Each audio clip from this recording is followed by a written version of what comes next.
नमस्कार। आप सभी का हार्दिक अभिनंदन। आइए ब्रह्म पुराण के अगले अध्याय का पाठन आरंभ करते हैं। बलराम जी की व्रज यात्रा, श्री कृष्ण द्वारा रुक्मिणी का हरण तथा प्रद्युम्न के द्वारा शंबरासुर का वध। व्यास जी कहते हैं, तदनंतर बलदेव जी अपने बंधु बांधवों के दर्शन के लिए उत्कंठित हो नंदगांव में आए। उस समय संपूर्ण गोप और गोपियां उनसे पूर्ववत मिली। बलराम जी ने सबको आदर देते हुए सबके साथ प्रेम पूर्वक वार्तालाप किया।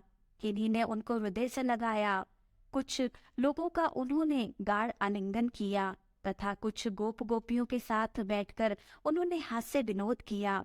वहां गोप ने बलराम जी से अनेकों प्रिय लगने वाली बातें कहीं।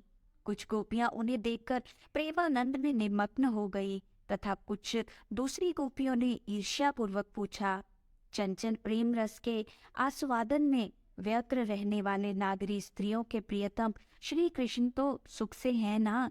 क्षणिक अनुराग दिखाने वाले श्याम सुंदर क्या कभी हमारी चेष्टाओं का उपहास करते हुए नगर की महिलाओं के सौभाग्य का मान नहीं बढ़ाते? क्या श्री कृष्ण कभी हमारे गीतों का अनुसरण करने वाले मधुर स्वर का स्मरण करते हैं? क्या वे एक बार भी अपनी माता को देखने के लिए यहाँ आएंगे?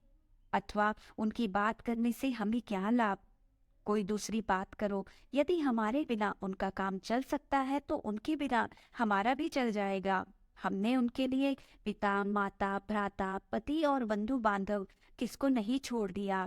फिर भी वे कृतज्ञ न हो सके। तथापि बलराम जी, क्या श्री कृष्ण कभी यहाँ आने के विषय में भी आपसे बात करते हैं? दामोदर श्री कृष्ण का मन तो नगर की स्त्रियों में आसक्त हो गया है। हम पर अब उनका प्रेम ही नहीं रहा। अतः अब हमारे लिए उनका दर्शन दुर्लभ ही जान पड़ता है।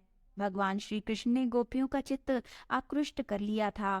वे बलभद्र जी को भी हे कृष्ण, हे दामोदर कहकर पुकारने और जोर जोर से हंसने लगे। तब बलराम जी ने श्री कृष्ण के सौम्य मधुर प्रेम गर्भित अभिमान शून्य और अत्यंत मनोहर संदेश सुनाकर गोपियों को सांत्वना दी। फिर गोपों के साथ प्रेम पूर्वक हास परिहास युक्त मनोहर बातें की और पहले की ही भांति वे उनके साथ ब्रज भूमि में विचरण करने लगे। 2 महीने वहां रहकर वे पुनः द्वारका को चले गए। उनका विवाह राजा रेवत की कन्या रीति से हुआ। उसके गर्भ से बलराम जी ने निष्ठ और उल्मुख नामक 2 पुत्र उत्पन्न किए। विदर्भ देश में कुंडनपुर नामक एक नगर है। वहां राजा भीष्मक राज्य करते थे। उनके पुत्र का नाम रुक्मी और कन्या का नाम रुक्मिणी था। श्री कृष्ण रुक्मिणी को प्राप्त करना चाहते थे और मनोहर मुस्कान वाली रुक्मिणी भी श्री कृष्ण चंद्र को पति रूप में पाने की अभिलाषा रखती थी।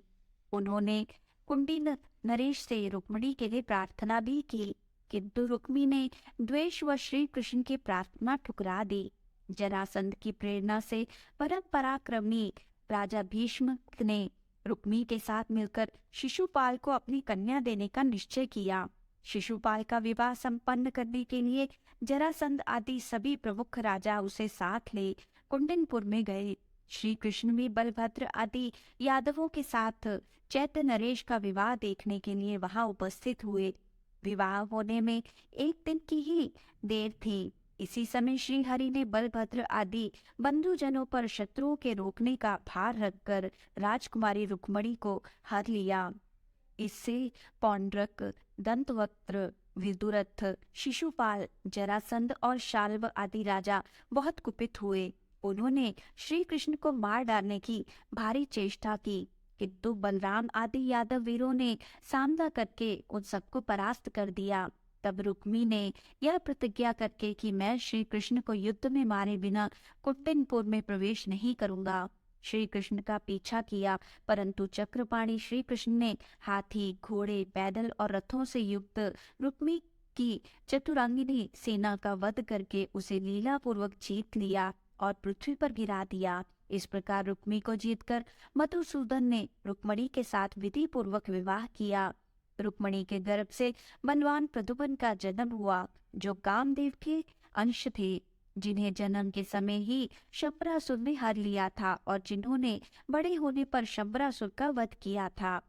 मुनियों ने पूछा, मुने, शंबरासुर ने वीरवर प्रद्युम्न का अपहरण कैसे किया और महापराक्रमी शंबर प्रद्युम्न के हाथ से किस प्रकार मारा गया? व्यास जी बोले, ब्राह्मणों, शंबरासुर काल के समान विकराल था।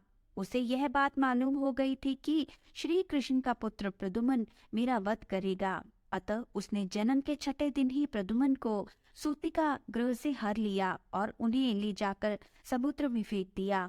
वहां उस बालक को एक मत्स्य ने निगल लिया, किंतु उसकी जठराग्नि से तप्त होने पर भी बालक की मृत्यु न हो सकी। तदनंतर मछेरों ने अन्य मछलियों के साथ उस मत्स्य को भी मारा और असुरों में श्रेष्ठ शंबरासुर को भेंट कर दिया।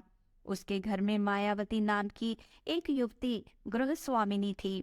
वह सुंदरी रसोइयों का आधिपत्य करती थी। जब मछली का पेट चीरा गया तब उसमें मायावती ने एक अत्यंत सुंदर बालक देखा, जो जले हुए कामरूपी वृक्ष का प्रथम अंकुर था। यह कौन है? किस प्रकार मछली के पेट में आ गया? इस प्रकार कौतूहल में पड़ी हुई उस कृशांगी तरुणी से नारद जी ने कहा, यह संपूर्ण जगत की सृष्टि, पालन और संहार करने वाले भगवान श्री कृष्ण का पुत्र है। इसे शंबरासुर ने सौरी से चुरा कर समुद्र में फेंक दिया और वहां मत्स्य ने निगल लिया था।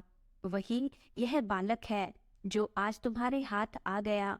सुंदरी, यह मनुष्य में रत्न है। तुम पूर्ण विश्वास के साथ इसका पालन करो। देवऋषि नारद के यूं कहने पर मायावती ने उस बालक का पालन किया। उसका अत्यंत सुंदर रूप देखकर वह मोहित होती थी और बचपन से ही अत्यंत अनुराग पूर्वक उसकी सेवा करने लगी। जिस समय वह बालक युवावस्था की संधि से सुशोभित हुआ, उस समय वह गजगामिनी बाला प्रद्युम्न के प्रति कामना युक्त भाव प्रकट करने लगी। मायावती ने महात्मा प्रद्युम्न को सारी माया सिखा दी।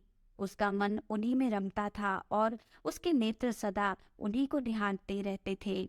मायावती को अपने प्रति आसक्त होते देख कमल नयन प्रद्युम्न ने कहा, तू मातृभाव का परित्याग करके यह विपरीत भावना कैसे करती है?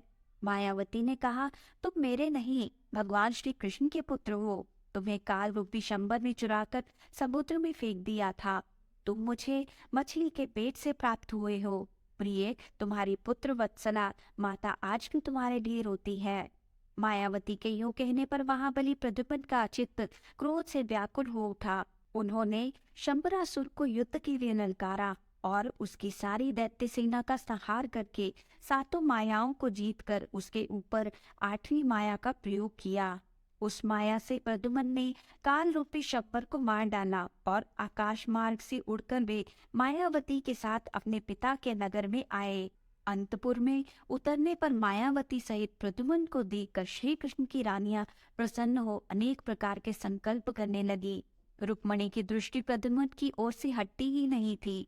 वे स्नेह में भरकर कहने लगी, यह अवश्य ही किसी बड़ भागिनी का पुत्र है। अभी इसकी युवावस्था का आरंभ हो रहा है। यदि मेरा पुत्र प्रद्युम्न जीवित होता तो उसकी भी यही अवस्था होती। बेटा, तुमने अपने जन्म से किस सौभाग्यशालिनी जननी की शोभा बढ़ाई है, अथवा तुम्हारे प्रति मेरे हृदय में जैसा स्नेह उमड़ रहा है, उसके अनुसार मैं यह स्पष्ट रूप से कह सकती हूँ कि तुम श्री हरि के पुत्र हो। इसी समय श्री कृष्ण के साथ नारद जी वहां आए। उन्होंने अंतपुर में रहने वाली रुक्मणी देवी से प्रसन्नता पूर्वक कहा, सुभ्रु, यह तुम्हारा पुत्र प्रद्युम्न है। इस समय शंबरासुर को मारकर यहाँ आया है। कुछ वर्ष पहले शंबरासुर ने ही तुम्हारे पुत्र को सूतिका गृह से हर लिया था। यह तुम्हारे पुत्र की सती भार्या मायावती है।